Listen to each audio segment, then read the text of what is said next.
Good morning, good morning! For today, gagawa naman tayo ng Filipino dessert. Why it's called Dila Dila? Because the shape of this dessert is like a tongue.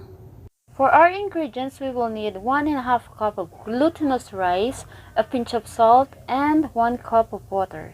Combine these 3 ingredients and mix well.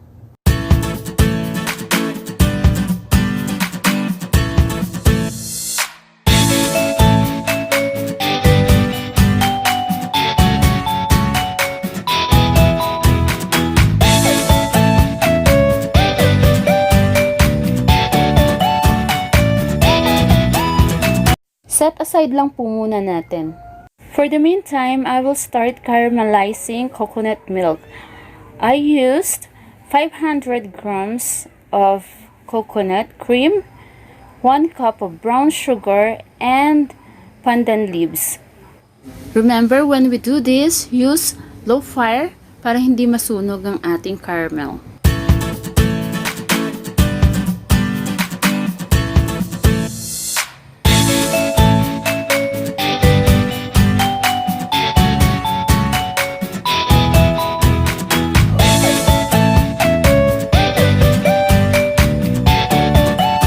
At habang nangyayari yan, uumpisahan ko nang i-form ang ating glutinous mixture into tongue shape.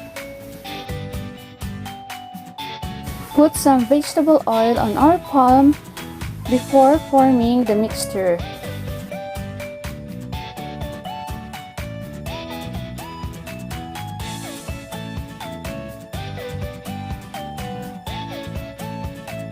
Okay, let's go back to our coconut syrup. Kapag ganitong nagbabubbles na siya, start adding a pinch of salt.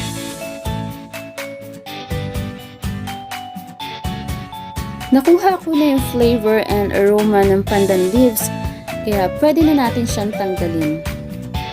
Add in tang-formed glutinous mixture. Leave it there until it's cooked.